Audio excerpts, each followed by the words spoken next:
Punjabi radio जो ऐसे सुन रहे सारे श्रोतिਆਂ ਨੂੰ ਬਲਵਿੰਦਰ ਕੌਰ ਵੱਲੋਂ ਪਿਆਰ ਭਰੀ ਸਤਿ ਸ਼੍ਰੀ ਅਕਾਲ। ਤੇ ਜੀ ਸਰੋਤਿਓ, ਪ੍ਰੋਗਰਾਮ ਖਬਰ ਤੇ ਨਜ਼ਰ ਪ੍ਰੋਗਰਾਮ ਦੇ ਵਿੱਚ ਸਾਡੇ ਨਾਲ ਹੋਣਗੇ ਬਲਤੇਜ ਪੰਨੂ ਜੀ। ਦੱਸਣਗੇ ਕਿ ਭਾਰਤ ਵਿੱਚ ਪੰਜਾਬ ਦੇ ਵਿੱਚ ਕੀ ਕੁਝ ਵਾਪਰਿਆ, ਨੇਤਾ ਕੀ ਕਰ ਰਹੇ ਨੇ, ਲੋਕ ਕੀ ਕਰ ਰਹੇ ਨੇ।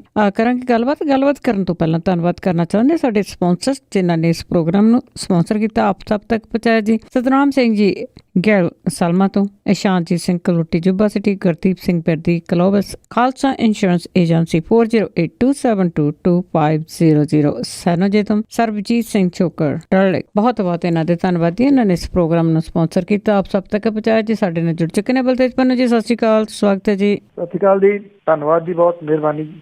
ਤੇ ਜੀ ਆਪਾਂ ਪਹਿਲਾਂ ਭਾਰਤ ਦੇ ਪ੍ਰਧਾਨ ਮੰਤਰੀ ਦੀ ਗੱਲ ਕਰੀਏ, ਮੋਦੀ ਦੀ। ਉਹ ਕਈ ਕੁਛ ਹੀ ਬੋਲਦੇ ਆ, ਕਦੀ ਮਨ ਕੀ ਬਾਤ ਕਰਦੇ ਆ, ਜਨ ਕੀ ਬਾਤ ਨਹੀਂ ਕਰਦੇ। ਐਡਾ ਵੱਡਾ ਜਿਹੜਾ ਹੋਇਆ ਗੁਰਮੇਹਰ ਕੌਰ ਦਾ, ਉੱਥੇ ਕੁਛ ਨਹੀਂ ਬੋਲੇ, ਪਰ ਮੋਦੀ ਦਾ ਹਮਲਾ ਅੰਮ੍ਰਿਤਾ ਸੈਨ ਤੇ ਬਿਲਕੁਲ ਜੀ। ਰੋਜ਼ ਹੀ ਤਕਰੀਬਨ ਉੱਤਰ ਪ੍ਰਦੇਸ਼ ਦੀਆਂ ਚੋਣਾਂ ਦੇ ਵਿੱਚ ਤਾਂ ਕਾਫੀ ਕੁਝ ਜਿਹੜਾ ਜੀ ਉਹ ਸਾਹਮਣੇ ਆ ਗਿਆ। ਇਹ ਜਿਹੜੀ ਐਕਚੁਅਲੀ ਜਿਹੜਾ ਡਰ ਹੈ ਜਾਂ ਬਹੁਤੇ ਜਿਸ ਗੱਲ ਦੀ ਗੱਲ ਹੋ ਰਹੀ ਆ ਉਹ ਇਹ ਹੈ ਜੀ ਕਿ ਜਿਹੜੀ ਅਹੁਦੇ ਦੀ ਮਾਣ ਮਰਿਆਦਾ ਹੈ ਇਹ ਉਹਨੂੰ ਠੇਸ ਪਹੁੰਚ ਰਹੀ ਹੈ ਕਿਤੇ ਨਾ ਕਿਤੇ। ਜਿਸ ਕਿਸਮ ਦੀਆਂ ਟਿੱਪਣੀਆਂ ਜਿਹੜੀਆਂ ਦੀ ਉਹ ਕੀਤੀਆਂ ਜਾ ਰਹੀਆਂ ਨੇ, ਜਿਹੜੀ GDP ਦੇ ਤਾਜ਼ਾ ਅੰਕੜਿਆਂ ਦੇ ਉੱਤੇ ਨੋਟਬੰਦੀ ਦਾ ਅਸਰ ਨਾ ਪੈਣ ਦੇ ਉੱਤੇ ਅਰਥ ਸ਼ਾਸਤਰੀਆਂ ਦੀ ਖਿੱਲੀ ਉਡਾਈ ਹੈ ਪ੍ਰਧਾਨ ਮੰਤਰੀ ਨਰਿੰਦਰ ਮੋਦੀ ਹੋਰਾਂ ਨੇ। ਉਹਨਾਂ ਨੇ ਇਹ ਗੱਲ ਕਹੀ ਹੈ, ਜੋ ਲਫ਼ਜ਼ ਉਹਨਾਂ ਨੇ ਵਰਤਿਆ ਕਿ ਸਖਤ ਮਿਹਨਤ ਹਾਰਵਰਡ ਨਾਲੋਂ ਵੱਧ ਪ੍ਰਭਾਵਸ਼ਾਲੀ ਹੈ। ਭਾਵ ਕਿ ਉਹਨਾਂ ਨੇ ਜਿਹੜੀ ਐਜੂਕੇਸ਼ਨ ਹੈ, ਜਿਹੜੀ ਡਿਗਰੀ ਹੈ, ਉਹਦੇ ਉੱਤੇ ਇੱਕ ਕਿਸਮ ਦੇ ਨਾਲ ਵੱਡਾ ਕੁਐਸਚਨ ਮਾਰਕ ਜਿਹੜਾ ਦੀ ਉਹ ਲਾਤਾ ਹੈ। ਉਹਨਾਂ ਨੇ ਇਹ ਕਿਹਾ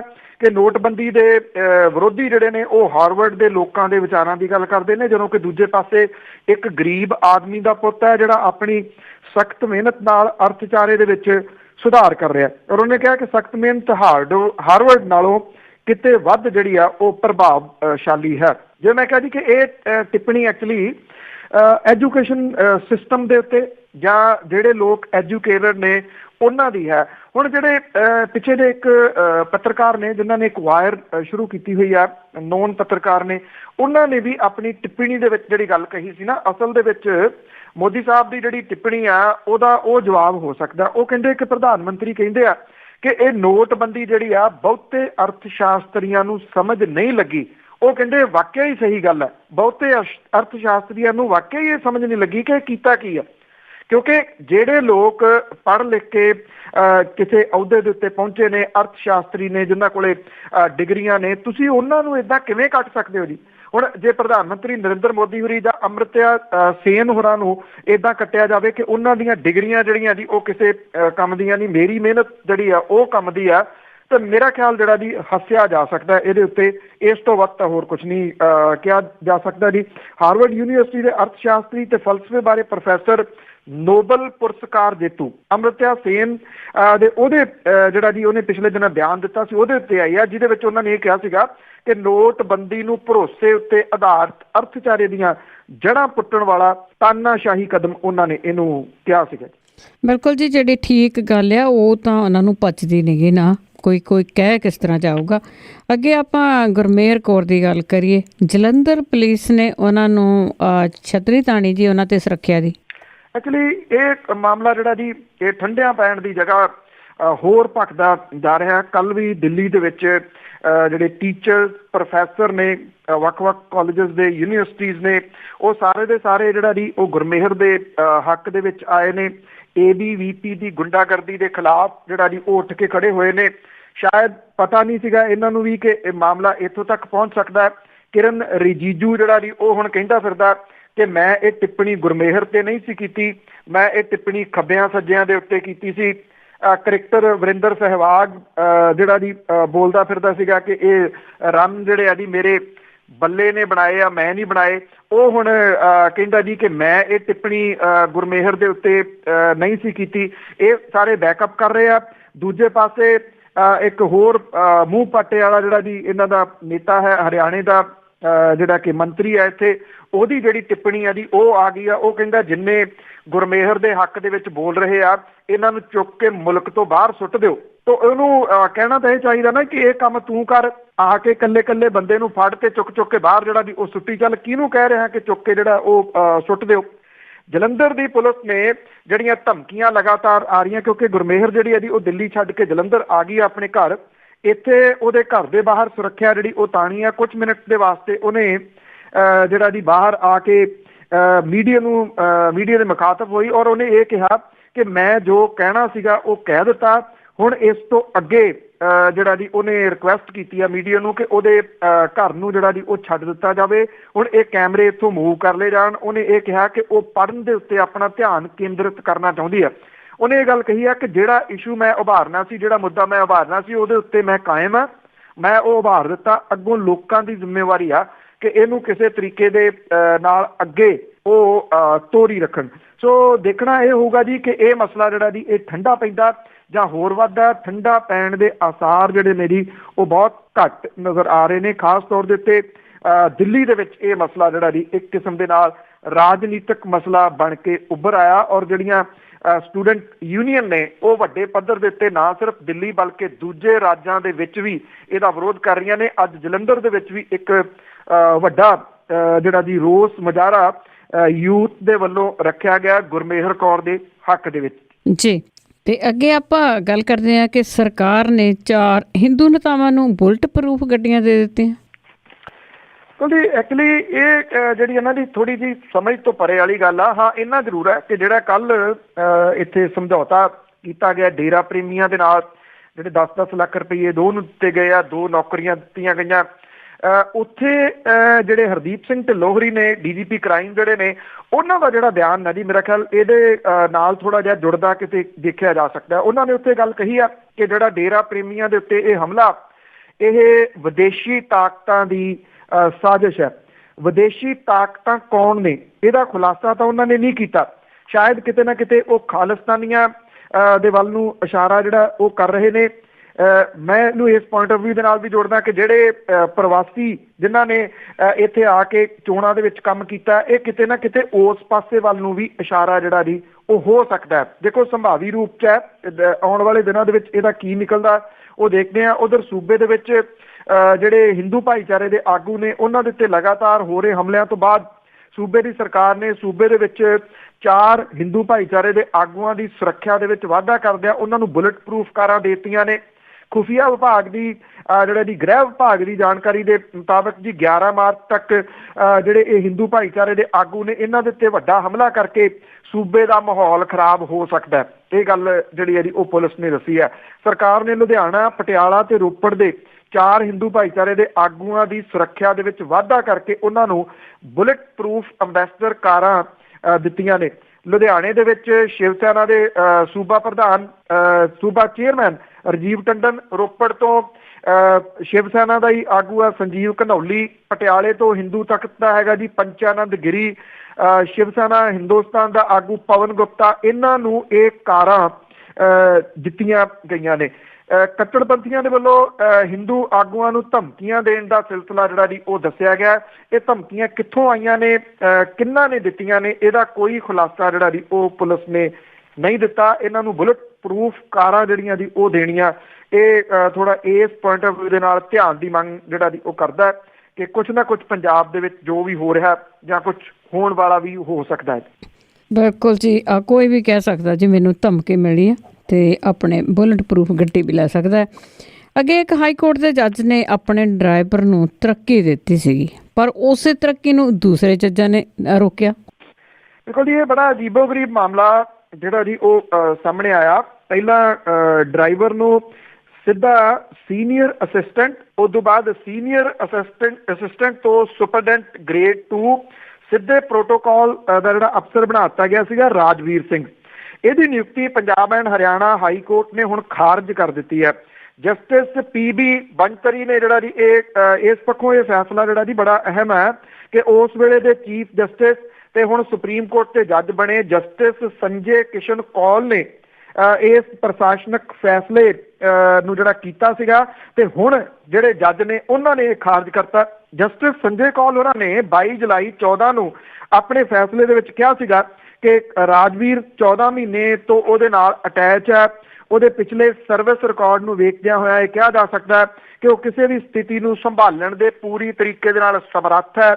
ਰਾਜਵੀਰ ਦੂਜਿਆਂ ਦਾ ਹੌਸਲਾ ਵਧਾਉਣ ਵਾਲਾ, ਟੀਮ ਵਰਕ ਦੇ ਵਿੱਚ ਆਪਣੀ ਖਾਸ ਭੂਮਿਕਾ ਅਦਾ ਕਰਨ ਵਾਲਾ। ਹਾਈ ਕੋਰਟ ਨੇ ਨਹੀਂ ਬਲਕਿ ਸੁਪਰੀਮ ਕੋਰਟ ਦੇ ਜੱਜ ਵੀ ਉਹਦੇ ਕੰਮ ਦੀ ਤਾਰੀਫ ਕਰਦੇ ਆ। ਇਹ ਗੱਲ ਕਹੀ ਸੀ ਜਦੋਂ ਉਹਨੂੰ ਤਰੱਕੀ ਦਿੱਤੀ ਆ ਜੀ। ਇਹ ਕਿਹਾ ਗਿਆ ਸੀਗਾ ਕਿ ਉਹਦੇ ਚੰਗੇ ਸਰਵਿਸ ਰਿਕਾਰਡ ਨੂੰ ਵੇਖਦਿਆਂ ਹੋਇਆ ਸਾਰੇ ਨਿਯਮ ਜਿਹੜੇ ਸੀਗੇ ਜੀ ਉਹਨਾਂ ਨੂੰ ਰਿਲੈਕਸ ਕਰਕੇ ਰਾਜਵੀਰ ਨੂੰ ਸੁਪਰੀਡੈਂਡੈਂਟ ਗ੍ਰੇਡ 2 ਦੇ ਉੱਤੇ ਪ੍ਰਮੋਸ਼ਨ ਦੇ ਕੇ ਪ੍ਰੋਟੋਕਾਲ ਅਫਸਰ ਬਣਾ ਦਿੱਤਾ ਗਿਆ ਸੀਗਾ। ਜਸਟਿਸ ਕੌਲ ਦੇ ਇਸ ਫੈਸਲੇ ਨੂੰ ਹਾਈ ਕੋਰਟ ਦੇ 18 ਮੁਲਾਜ਼ਮਾਂ ਨੇ ਹਾਈ ਕੋਰਟ ਦੇ ਵਿੱਚ ਹੀ ਚੁਣੌਤੀ ਦਿੱਤੀ ਸੀਗੀ।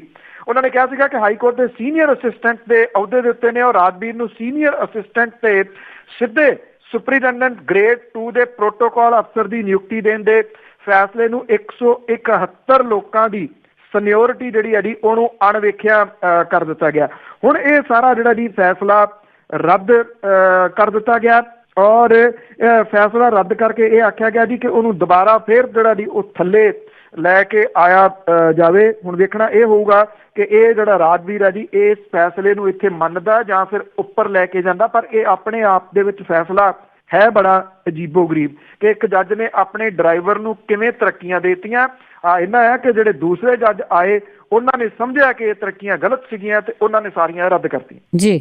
ਤਾਂ ਹੋ ਸਕਦਾ ਜੇ ਸਰਕਾਰ ਬਦਲ ਗਈ ਤਾਂ ਉਹਦੇ ਵਿੱਚੋਂ ਤੁਹਾਨੂੰ ਬਹੁਤ ਕੁਛ ਜੀ ਮਿਲੂਗਾ।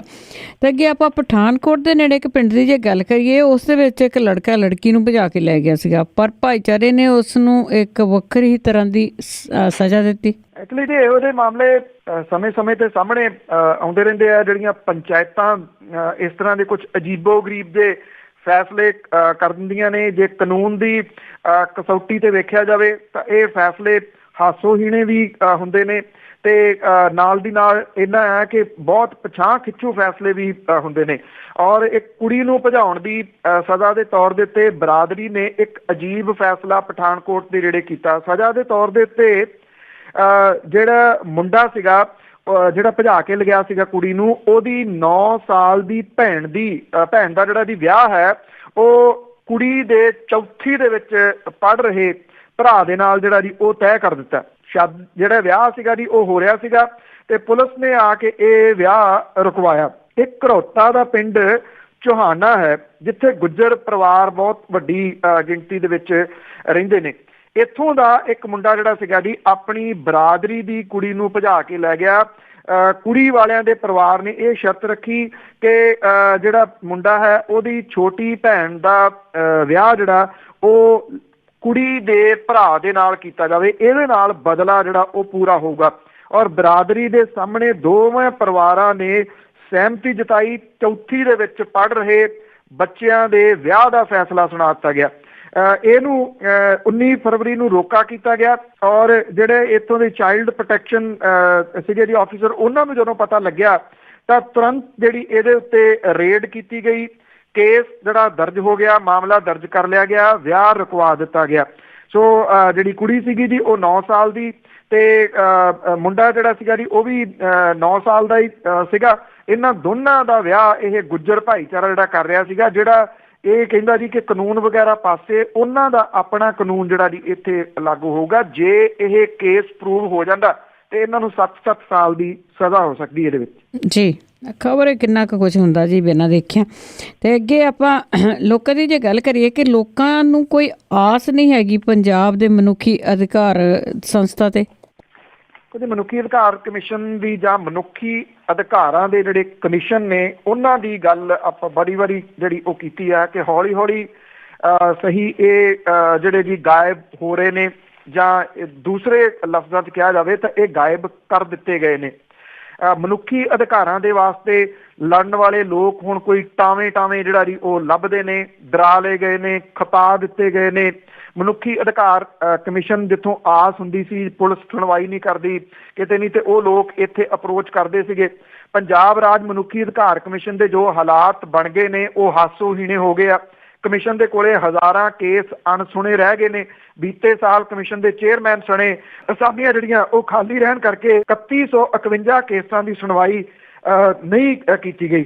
22 ਮਾਰਚ ਤੋਂ 23 ਸਤੰਬਰ ਤੱਕ ਸੁਣਵਾਈ ਲਈ ਕੋਈ ਕੇਸ ਨਹੀਂ ਲਿਆ ਗਿਆ, ਜਿਹਦੇ ਕਰਕੇ ਲੋਕਾਂ ਦਾ ਕਮਿਸ਼ਨ ਤੋਂ ਜਿਹੜਾ ਜੀ ਉਹ ਭਰੋਸਾ ਉੱਠ ਰਿਹਾ।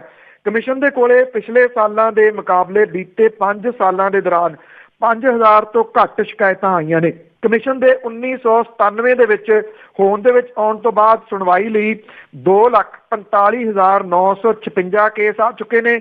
ਇਹਦੇ ਵਿੱਚੋਂ 11,162 ਕੇਸ ਸਾਲ 16 ਦੇ ਦੌਰਾਨ ਜਿਹੜਾ ਉਹ ਸਾਹਮਣੇ ਆਇਆ ਔਰ ਇਹਦੇ ਵਿੱਚੋਂ 8,011 ਦੀ ਸੁਣਵਾਈ ਹੋਈ ਆ, ਜਦੋਂ ਕਿ ਬਾਕੀ ਕੇਸਾਂ ਨੂੰ ਮੈਂਬਰਾਂ ਦੀ ਜਿਹੜੀ ਉਹ ਗੈਰ ਹਾਜ਼ਰੀ ਨਿਕਲ ਗਈ ਇਹਨਾਂ ਨੂੰ। ਪੰਜਾਬ ਤੇ ਹਰਿਆਣਾ ਹਾਈ ਕੋਰਟ ਦੇ ਰਿਟਾਇਰਡ ਜੱਜ ਆਸ਼ੂਤੋਸ਼ ਮਹੰਤਾ ਦੇ ਪੰਜਾਬ ਰਾਜ ਮਨੁੱਖੀ ਅਧਿਕਾਰ ਕਮਿਸ਼ਨ ਦੇ ਕਾਰਜਕਾਰੀ ਚੇਅਰਮੈਨ ਤੇ ਐਡਵੋਕੇਟ ਜਗਦੀਸ਼ ਕੌਰ ਦੀ ਮੈਂਬਰ ਵਜੋਂ ਤਾਇਨਾਤੀ ਤੋਂ ਬਾਅਦ ਸੁਣਵਾਈ ਨੇ ਥੋੜੀ ਤੇਜ਼ੀ ਫੜੀ। ਚਾਲੂ ਸਾਲ ਦੇ ਪਹਿਲੇ ਮਹੀਨੇ ਜਨਵਰੀ ਦੇ ਵਿੱਚ ਸੁਣਵਾਈ ਲਈ 3319 ਕੇਸ ਆ ਚੁੱਕੇ ਨੇ, ਜਿਹਦੇ ਵਿੱਚੋਂ 1670 ਕੇਸਾਂ ਦਾ ਨਿਪਟਾਰਾ ਜਿਹੜਾ ਉਹ ਕੀਤਾ ਗਿਆ। ਪੰਜਾਬ ਰਾਜ ਮਨੁੱਖੀ ਅਧਿਕਾਰ ਕਮਿਸ਼ਨ ਦੇ ਸਾਬਕਾ ਚੇਅਰਮੈਨ ਜਿਹੜੇ ਨੇ ਜੀ, ਉਹਦੀ ਮਿਆਦ 22 ਮਾਰਚ 16 ਨੂੰ ਖਤਮ ਹੋ ਗਈ ਸੀ। ਦੋ ਮੈਂਬਰਾਂ ਦੇ ਵਿੱਚੋਂ PS ਗਰੇਵਾਲ ਦਾ ਕਾਰਜਕਾਲ 9 ਜਨਵਰੀ 16 ਨੂੰ ਤੇ ਬਲਜਿੰਦਰ ਸਿੰਘ ਠਾਕਰ ਦਾ 8 ਮਾਰਚ ਨੂੰ ਖਤਮ ਹੋ ਗਿਆ। ਨਵੇਂ ਜਿਹੜੇ ਚੇਅਰਮੈਨ ਦੇ ਅਹੁਦੇ ਦਾ ਚਾਰਜ ਸੰਭਾਲਣ ਤੱਕ ਸੁਣਵਾਈ ਦਾ ਕੰਮ ਰੁਕਿਆ ਰਿਹਾ ਤੇ 3000 ਤੋਂ ਵੱਧ ਕੇਸ ਜਿਹੜੇ ਸੀਗੇ ਉਹ ਸੁਣਵਾਈ ਦੇ ਵਾਸਤੇ ਵਿਚਾਰੇ ਨਹੀਂ ਜਾ ਸਕੇ। ਐਕਚੁਅਲੀ ਬੇਸ਼ੱਕ ਜਿਹੜਾ ਜੀ ਇਹ ਕੰਮ ਸ਼ੁਰੂ ਜ਼ਰੂਰ ਹੋ ਗਿਆ, ਪਰ ਰਿਐਲਿਟੀ ਜਿਹੜੀ ਹੈ ਜੀ ਉਹ ਇਹ ਆ ਕਿ ਇੱਥੇ ਜਿਹੜੀ ਸਿਆਸਤ ਆ ਉਹ ਬਹੁਤ ਭਾਰੂ ਹੋ ਗਈ, ਕਿਉਂਕਿ ਇਹ ਸਿਆਸੀ ਨਿਯੁਕਤੀਆਂ ਨੇ। ਜਿਹੜੀ ਸਰਕਾਰ ਆਉਂਦੀ ਆ ਉਹ ਇਹਦੇ ਉੱਤੇ ਆਪਣੇ ਬੰਦਿਆਂ ਨੂੰ ਬਿਠਾ ਕੇ ਅਕਸਰ ਮਨੁੱਖੀ ਅਧਿਕਾਰ ਕਮਿਸ਼ਨ ਜਿਹੜਾ ਜੀ ਉਹਨੂੰ ਸਾਈਡ ਲਾਈਨ ਕਰਕੇ ਰੱਖਣਾ ਚਾਹੁੰਦੀ ਆ, ਕਿਉਂਕਿ ਜਿਹੜੇ ਮਨੁੱਖੀ ਅਧਿਕਾਰ ਕਮਿਸ਼ਨ ਦੇ ਕੋਲੇ ਕੇਸ ਜਾਣਗੇ ਉਹ ਨਿਰਸੰਦੇਹ ਸਿਸਟਮ ਦੇ ਵਿਰੋਧ ਦੇ ਵਿੱਚ ਹੋਣਗੇ ਤੇ ਸਿਸਟਮ ਦੇ ਵਿਰੋਧ ਦੇ ਵਿੱਚ ਕੋਈ ਕੇਸ ਮਨੁੱਖੀ ਅਧਿਕਾਰ ਕਮਿਸ਼ਨ ਦੇ ਕੋਲੇ ਆਵੇ ਕੋਈ ਸਰਕਾਰ ਨਹੀਂ ਚਾਹੁੰਦੀ। ਇਸ ਕਰਕੇ ਹੌਲੀ ਕਰਕੇ ਇਹਦਾ ਜਿਹੜਾ ਜੀ ਉਹ ਭੋਗ ਹੀ ਪਾ ਦਿੱਤਾ ਗਿਆ ਔਰ ਕਿਸੇ ਜਗ੍ਹਾ ਦੇ ਉੱਤੇ ਪੰਜਾਬ ਮਨੁੱਖੀ ਅਧਿਕਾਰ ਕਮਿਸ਼ਨ ਰੜਕਦਾ ਨਹੀਂ। ਕਿਸੇ ਟਾਈਮ ਮਨੁੱਖੀ ਅਧਿਕਾਰਾਂ ਦੇ ਵਾਸਤੇ ਕੰਮ ਕਰਨ ਵਾਲੇ ਲੋਕ ਬੜੇ ਚਰਚਿਤ ਹੋਇਆ ਕਰਦੇ ਸਨ, ਪਰ ਅੱਜ ਹੌਲੀ ਕਰਕੇ ਉਹ ਗਾਇਬ ਹੋ ਗਏ ਨੇ ਜੀ। ਬਿਲਕੁਲ ਜੀ, ਹੌਲੀ ਬਹੁਤ ਕੁਝ ਖਤਮ ਕਰ ਦਿੱਤਾ ਗਿਆ ਹੈ। ਤੇ ਅੱਗੇ ਆਪਾਂ ਨੋਟਬੰਦੀ ਦੀ ਗੱਲ ਕਰੀਏ। ਨੋਟਬੰਦੀ ਦੇ ਭੰਨੇ ਹੋਏ ਕਿਸਾਨ ਆਪਣੇ ਟਰੈਕਟਰ ਵੀ ਵੇਚ ਰਹੇ ਆ। ਵੈਸੇ ਲੋਕਾਂ ਨੇ ਤਾਂ ਬਹੁਤ ਕੁਝ ਹੀ ਵੇਚ ਦਿੱਤਾ ਹੈ। ਬਿਲਕੁਲ ਜੀ, ਐਕਚੁਅਲੀ ਜਿਹੜੀ ਨਰਮਾ ਬੈਲਟ ਹੈ ਇਹਦੇ ਕਿਸਾਨ ਜਿਹੜੇ ਆ ਜੀ ਉਹ ਆਪਣੇ ਹੁਣ ਧੜ ਟਰੈਕਟਰ ਵੇਚ ਰਹੇ ਨੇ। ਜ਼ਮੀਨਾਂ ਠੇਕੇ ਤੇ ਲੈਣ ਖਾਤਰ ਕਿਸਾਨਾਂ ਕੋਲੇ ਟਰੈਕਟਰਾਂ ਨੂੰ ਵੇਚਣ ਤੋਂ ਬਿਨਾਂ ਕੋਈ ਚਾਰਾ ਨਹੀਂ ਹੈ। ਕਪਾਹ ਪੱਟੀ ਦੀਆਂ ਟਰੈਕਟਰ ਮੰਡੀਆਂ ਦੇ ਵਿੱਚ ਹਰ ਹਫ਼ਤੇ ਕਰੀਬ 300 ਟਰੈਕਟਰ ਵਿਕਦੇ ਨੇ। ਸ਼ਾਹੂਕਾਰਾਂ ਨੇ ਨੋਟਬੰਦੀ ਮਗਰੋਂ ਜਿਹੜੇ ਜੀ ਉਹ ਹੱਥ ਪਿਛਾਂਹ ਖਿੱਚ ਲਏ ਨੇ। ਤਲਵੰਡੀ ਸਾਬੋ ਦੇ ਵਿੱਚ ਹਰ ਬੁੱਧਵਾਰ ਮੰਡੀ ਲੱਗਦੀ ਹੈ। ਇੱਥੇ ਜਿਹੜੇ ਆਉਣ ਵਾਲੇ ਕਿਸਾਨ ਨੇ ਉਹ ਕਹਿੰਦੇ ਕਿ ਨਰਿੰਦਰ ਮੋਦੀ ਹੋਰਾਂ ਨੇ ਉਹਨਾਂ ਨੂੰ ਟਰੈਕਟਰ ਵੇਚਣ ਲਈ ਮਜਬੂਰ ਕਰ ਦਿੱਤਾ। ਉਹਨਾਂ ਨੇ ਮੋਦੀ ਹੋਰਾਂ ਦੇ ਵੱਲੋਂ ਦੁੱਗਣੀ ਆਮਦਨ ਕਰਨ ਦੇ ਐਲਾਨ ਨੂੰ ਸ਼ੋਸ਼ਾ ਦੱਸਿਆ। ਟਰੈਕਟਰ ਮੰਡੀ ਦੇ ਵਿੱਚ ਬੈਠੇ ਕਿਸਾਨ ਸਵੇਰ ਤੋਂ ਸ਼ਾਮ ਤੱਕ ਜਿਹੜੇ ਆ ਜੀ ਉਹ ਕਹਿੰਦੇ ਖੇਤੀ 'ਚ ਕੁਛ ਨਹੀਂ ਬਚਦਾ, ਜਿਹਦੇ ਕਰਕੇ ਹੌਲੀ ਉਹ ਖੇਤੀ ਤੋਂ ਪਾਸੇ ਜਾ ਰਹੇ ਨੇ। ਉਹ ਕਹਿੰਦੇ ਜੀ ਕਿ ਉਹਨੇ ਕਿਸੇ ਨੇ ਕੁੜੀ ਦਾ ਆਪਣੀ ਦਾ ਵਿਆਹ ਕਰਨਾ, ਕਿਸੇ ਨੇ ਮੁੰਡੇ ਦਾ ਵਿਆਹ ਕਰਨਾ, ਜਿਹਦੇ ਕਰਕੇ ਟਰੈਕਟਰ ਜਿਹੜੇ ਦੀ ਉਹ ਵੇਚਣ ਦੇ ਵਾਸਤੇ ਮਜਬੂਰ ਨੇ। ਹੁਣ ਜਦੋਂ ਇੰਨੇ ਟਰੈਕਟਰ ਆ ਗਏ ਤੇ ਟਰੈਕਟਰਾਂ ਦੀ ਮੰਡੀ ਦੇ ਵਿੱਚ ਵੀ ਜਿਹੜਾ ਦੀ ਵੱਡਾ ਇਸ ਵੇਲੇ ਸਲੋ ਆਈ ਹੋਈ ਹੈ। ਇਹ ਕਿਹਾ ਜਾ ਰਿਹਾ ਜੀ ਕਿ ਇੱਕ ਜਿਹੜੀ ਮੰਡੀ ਆ ਉਹਦੇ ਵਿੱਚ 200 ਟਰੈਕਟਰ ਵਿਕ ਜਾਂਦੇ ਹੁੰਦੇ ਸੀਗੇ, ਹੁਣ ਇਹ ਅੱਧੇ ਰਹਿ ਗਏ ਆ। ਮਲੋਟ ਤੇ ਮੋਗਾ ਦੀਆਂ ਜਿਹੜੀਆਂ ਵੱਡੀਆਂ ਟਰੈਕਟਰ ਮੰਡੀਆਂ ਨੇ, ਇੱਥੇ ਵੀ ਨਵੇਂ ਟਰੈਕਟਰ ਬ੍ਰੈਂਡ ਨਿਊ ਜਿਹੜੇ ਆ ਉਹ ਮੰਡੀਆਂ ਦੇ ਵਿੱਚ ਆਉਣ ਲੱਗੇ ਨੇ। ਜਿਹੜੀ ਨਰਮਾ ਬੈਲਟ ਹੈ ਇਹਦੇ ਵਿੱਚ ਮਲੋਟ, ਤਲਵੰਡੀ ਸਾਬੋ, ਬਰਨਾਲਾ, ਮੋਗਾ, ਕੋਟਕਪੂਰਾ ਤੋਂ ਬਿਨਾਂ ਰਾਜਸਥਾਨ ਦੇ ਮਟੀਲੀ ਤੇ ਸੰਗਰੀਆਂ ਦੇ ਵਿੱਚ ਵੀ ਟਰੈਕਟਰਾਂ ਦੀ ਮੰਡੀ ਲੱਗਦੀ ਹੈ। ਇਹ ਜਿਹੜੇ ਕਿਸਾਨ ਨੇ ਜੀ 40 ਤੋਂ ਲੈ ਕੇ 60,000 ਰੁਪਏ ਤੱਕ ਦਾ ਘਾਟਾ ਪਾ ਕੇ ਟਰੈਕਟਰ ਜਿਹੜੇ ਉਹ ਵੇਚਣ ਲੱਗੇ ਨੇ। ਜਿਹੜੇ ਮੈਕਸੀਮਮ ਨੇ ਜੀ ਉਹ ਇਹੀ ਕਹਿੰਦੇ ਨੇ ਕਿ ਪਹਿਲਾਂ ਇਹ ਹੁੰਦਾ ਸੀਗਾ ਕਿ ਜਦੋਂ ਸਾਨੂੰ ਪੈਸੇ ਚਾਹੀਦੇ ਸੀਗੇ, ਅਸੀਂ ਜਿਹੜੀ ਅਗਲੀ ਫਸਲ ਬੀਜਣੀ ਹੁੰਦੀ ਸੀ ਤਾਂ ਸਾਨੂੰ ਜਿਹੜੇ ਪੈਸੇ ਉਹ ਮਿਲ ਜਾਂਦੇ ਸੀਗੇ ਸ਼ਾਹੂਕਾਰਾਂ ਕੋਲੇ। ਜਿਉਂ ਨੋਟਬੰਦੀ ਹੋਈ ਆ, ਸ਼ਾਹੂਕਾਰ ਜਿਹੜੇ ਆ ਜੀ ਉਹ ਹੱਥ ਪਿੱਛੇ ਖਿੱਚਣ ਲੱਗੇ ਆ। ਉਹ ਹੁਣ ਸਾਨੂੰ ਜਿਹੜਾ ਜੀ ਦਿੰਦੇ ਨੇਗੇ ਕਰਜ਼ਾ। ਇਸ ਕਰਕੇ ਜਿਹੜੇ ਬੈਂਕਾਂ ਦੇ ਵਿੱਚ ਜਿੰਨੇ ਕੁ ਪੈਸੇ ਪਏ ਉਹ ਸਟਕ ਹੋ ਗਏ। ਸਵਾਏ ਟਰੈਕਟਰ ਵੇਚਣ ਤੋਂ ਉਹਨਾਂ ਦਾ ਕੋਈ ਹੋਰ ਜਿਹੜਾ ਉਹ ਚਾਰਾ ਨਹੀਂ ਗਾ। ਇੱਕ ਗੀਤ ਪੰਜਾਬੀ ਦਾ ਫੇਮਸ ਹੋਇਆ ਸੀਗਾ ਮਰਹੂਮ ਰਾਜ ਬਰਾੜ ਹੋਰਾਂ ਦੀ ਜਿਹੜੀ ਆਵਾਜ਼ ਦੇ ਵਿੱਚ ਕਿ ਪੁੱਤ ਵਰਗਾ ਫੋਰਡ ਟਰੈਕਟਰ, ਉਹ ਜਿਹੜਾ ਜੀ ਮੇਰਾ ਖਿਆਲ ਇਸ ਸਮੇਂ ਦੀ ਸੱਚਾਈ ਹੈ। ਅੱਜ ਜਿਹੜੀ ਉਹ ਸੱਚਾਈ ਮੰਡੀਆਂ ਦੇ ਵਿੱਚ ਇਹਨਾਂ ਕਿਸਾਨਾਂ ਦੇ ਰੂਪ ਦੇ ਵਿੱਚ ਵੇਖੀ ਜਾ ਸਕਦੀ ਹੈ ਜੀ। ਬਿਲਕੁਲ। ਤੇ ਅੱਗੇ ਮੇਰਾ ਅਖੀਰ ਦੇ ਵਿੱਚ ਹੈਗਾ ਜੀ ਕਿ ਭਗਵੰਤ ਮਾਨ ਨੇ ਕਿਹਾ ਕਿ ਜਿਹੜਾ ਬਗਾਰ ਸਿਸਟਮ ਆ ਉਸ ਨੂੰ ਬੰਦ ਕੀਤਾ ਜਾਊਗਾ। ਦੇਖੋ ਐਕਚੁਅਲੀ ਇਹ ਦੁੱਖ ਦੀ ਰਗ ਹੈ ਜੀ, ਬਹੁਤ ਦੁੱਖ ਦੀ ਰਗ ਹੈ। ਇਹਦੇ ਉੱਤੇ ਗੱਲ ਨਹੀਂ ਕਦੀ ਹੁੰਦੀ। ਇਹ ਬਿਲਕੁਲ ਰਿਐਲਿਟੀ ਹੈ ਕਿ ਆਪਣੇ ਕਰਪਸ਼ਨ ਆ ਜੀ, ਇਹ ਸਟਾਰਟ ਇਸ ਵਗਾਰ ਤੋਂ ਹੁੰਦੀ ਹੈ ਜੀ। ਮੰਨ ਲਓ ਕਿਸੇ ਮੰਤਰੀ ਨੇ ਕਿਸੇ ਹਲਕੇ ਦੇ ਵਿੱਚ ਜਿਹੜਾ ਜੀ ਉਹ ਜਾਣਾ ਤੇ ਉੱਥੇ ਡਿਊਟੀ ਜਿਹੜੀ ਹੈ ਜੀ ਲਾਈ ਜਾਂਦੀ ਹੈ ਤਹਿਸੀਲਦਾਰ ਦੀ। ਤਹਿਸੀਲਦਾਰ ਦੀ ਡਿਊਟੀ ਇਹ ਹੁੰਦੀ ਹੈ ਕਿ ਉਹਨੇ ਸਾਰਾ ਪ੍ਰਬੰਧ ਕਰਨਾ, ਚਾਹ ਪਾਣੀ ਦਾ, ਰਹਿਣ ਸਹਿਣ ਦਾ। ਇਹ ਕਿਸੇ ਕਾਗਜ਼ਾਂ ਪੱਤਰਾਂ 'ਚ ਨਹੀਂ ਆਉਂਦਾ ਜੀ ਕਿ ਉਹਨੇ ਚਾਹ ਪਾਣੀ ਦਾ ਪ੍ਰਬੰਧ ਜਿਹੜਾ ਉਹ ਕਰਨਾ ਤੇ ਰਹਿਣ ਸਹਿਣ ਦਾ ਪ੍ਰਬੰਧ ਕਰਨਾ। ਜਦੋਂ ਕਿ ਸਰਕਾਰ ਦੇ ਤੌਰ ਦੇ ਸਰਕਾਰੀ ਜਿਹੜੇ ਰੈਸਟ ਹਾਊਸ ਨੇ ਇਹ ਉਹਨਾਂ ਦੀ ਜ਼ਿੰਮੇਵਾਰੀ ਹੁੰਦੀ ਆ। ਨਾ ਮੰਤਰੀ ਉਹਨਾਂ ਦੇ ਵਿੱਚ ਰਹਿੰਦੇ ਨੇ ਜਾ ਕੇ ਤੇ ਨਾ ਉੱਥੋਂ ਦਾ ਖਾਣ ਪੀਣ ਜਿਹੜਾ ਜੀ ਉਹ ਕਰਦੇ ਨੇ। ਹਾਲਾਂਕਿ ਖਾਣ ਪੀਣ ਬਹੁਤ ਵਧੀਆ ਉੱਥੋਂ ਦਾ, ਕੋਈ ਰੋਟੀ ਪਾਣੀ ਮਾੜਾ ਨਹੀਂਗਾ। ਉਹ ਸਰਕਾਰ ਦੇ ਉੱਤੇ ਬੋਝ ਪੈਂਦਾ ਹੀ ਆ। ਉਹ ਜਿਹੜੇ ਤਹਿਸੀਲਦਾਰਾਂ ਤੋਂ ਜਾਂ ਥਾਣੇਦਾਰਾਂ ਤੋਂ ਜਿਹੜੇ ਕਰਵਾਏ ਜਾਂਦੇ ਨੇ। ਅੱਜ ਤੱਕ ਦੁੱਖ ਦੀ ਰੱਖ ਦੇ ਉੱਤੇ ਹੱਥ ਤਾਂ ਧਰਿਆ ਉਹਨਾਂ ਨੇ ਕਿ ਵਗਾਰ ਸਿਸਟਮ ਬੰਦ ਕੀਤਾ ਜਾਊਗਾ। ਉਹਨਾਂ ਨੇ ਕਿਹਾ ਕਿ ਕਿਸੇ ਵੀ ਤਹਿਸੀਲਦਾਰ ਨੂੰ, ਜੇ ਆਮ ਆਦਮੀ ਪਾਰਟੀ ਦੀ ਸਰਕਾਰ ਆਉਂਦੀ ਆ ਤਾਂ ਕਿਸੇ ਵੀ ਤਹਿਸੀਲਦਾਰ ਨੂੰ ਪ੍ਰਾਹੁਣਚਾਰੀ ਦੇ ਵਾਸਤੇ ਸੱਦਿਆ ਨਹੀਂ ਜਾਊਗਾ। ਔਰ ਉਹਨਾਂ ਨੇ ਇਹ ਗੱਲ ਕਹੀ ਹੈ ਜੀ ਕਿ ਨਾ ਤਹਿਸੀਲਦਾਰ ਨੂੰ ਉੱਥੇ ਹਾਜ਼ਰ ਹੋਣਾ ਪਊਗਾ। ਅਧਿਕਾਰੀ ਜਾਂ ਮੁਲਾਜ਼ਮਾਂ ਦੇ ਕੋਲੋਂ ਡਿਊਟੀ ਤੋਂ ਪਾਸੇ ਜਾ ਕੇ ਕੋਈ ਕੰਮ ਨਹੀਂ ਲਿਆ ਜਾਊਗਾ।